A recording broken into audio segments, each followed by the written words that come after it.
So, a lot of real life applications of conductors carrying current happens in closed loops, and in this lesson we'll try to understand how current and magnetic field interact to create force and torque on such closed loops. So,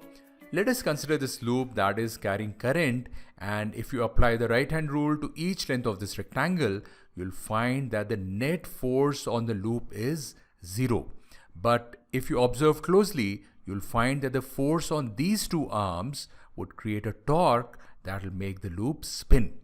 So let us go ahead and examine the forces on this setup a little deeper and say the length of the sides of this rectangle are A and B. And we'll also consider a line perpendicular to the plane of the loop and say that it makes an angle alpha with the field vector B, and let us assume the current flowing in the loop is I. Now consider this length A of the loop, and if you apply right hand rule, you'll find that the direction of the force is this, and we can say that since B is perpendicular to the direction of current, the value of this force is F is equal to IA cross B, that equals IAB sine 90, which equals IAB.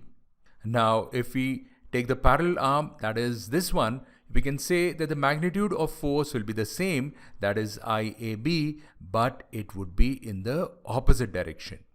Now the next step is that we find the value of force on this length of the loop, and you can see that length B here makes an angle 90 minus alpha with the direction of B, and if you use the right hand rule again, you'll find the direction of force on B is this, and its value is IB, that is small b, into capital B sine 90 minus alpha, and same will be the magnitude of force on the other arm but opposite in direction. Now here you can clearly see that the line of action of both these forces is along the y-axis, and hence no torque gets created. Rather, both forces cancel each other. But if you consider this pair of forces, you can see they lie along different lines and therefore create a torque about the y-axis. And if you use the right hand rule to find the direction of torque, you'll find that the torque due to each of these force F and minus F is along the positive direction of the y-axis, and therefore we can say that the net torque or the total torque is in the positive y direction as well. So we can see that the perpendicular distance between the force and the axis of rotation is B by 2 sine alpha, and therefore the magnitude of torque would be F B by 2 sine alpha, which equals IBA into B sine alpha by 2, and hence torque due to both the forces would become twice of this, or IBA B sine alpha. Now this equation shows that torque would be maximum when alpha is 90 degrees, since sine of 90 would be 1, and in such a situation you will find the field vector is in the plane of the loop. And if alpha is 0 or 180 degrees, torque will become 0. In such situation, the field vector B would be perpendicular to the plane of the loop, but when alpha is 0, the loop will be in a state of stable equilibrium because the torque would be 0, and if you actually try to move the loop even slightly in either direction, the torque that will build up would take the loop back towards the alpha equal to 0 position, and therefore back to the state of stable equilibrium. On the other hand, when alpha is 180 degrees, the loop would be in a state of unstable equilibrium, and if displaced from this position, the loop would try to move farther away from this angle alpha of 180 and swing it to a place of stable equilibrium or alpha equal to 0. Well, you can also see that part AB here is nothing but the area of the loop, and therefore we can write this equation as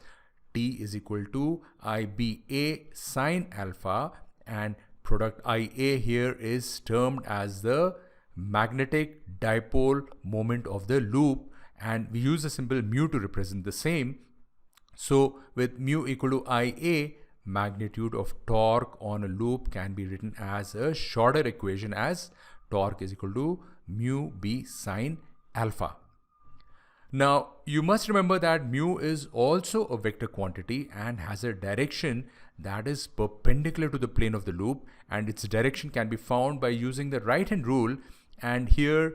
the right-hand rule is used a little differently, and what you do is you curl your fingers in the direction of the current in the loop. So here you see the current is moving like this, and the curl of your finger is also in the same direction, and then the direction of the thumb is the direction of vector mu. So with this understanding, that is mu is a vector, we can further simplify this equation as torque is equal to mu cross B. And what you can see here is that this equation is quite like what we had derived for torque exerted by an electric field E on an electric dipole having dipole moment P.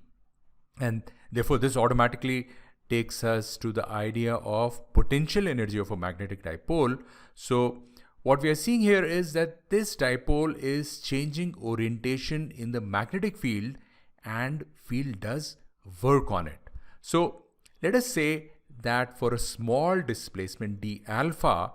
the work done by the magnetic field is dw. Then this work done can be given as torque multiplied by the angular displacement d alpha, and for this work done there should be an equivalent change in the potential energy of the dipole. And we've seen from what we have covered so far, the potential energy is least when mu and B are parallel and largest when they are anti-parallel. Now, to find the potential energy U as a function of orientation or the angle alpha at any point of time, we can draw a comparison with an electric dipole where we give torque as P cross E, and we had found the corresponding change in potential energy as U is equal to minus P dot E. Well, since torque in a magnetic field is mu cross B, we can conclude that the potential energy U should equal minus mu dot B, that equals minus mu B cos alpha. So if you like the video, do give it a thumbs up, share it with someone, or just post a comment. And yes, don't forget to ring the bell below to get notifications when I publish a new video.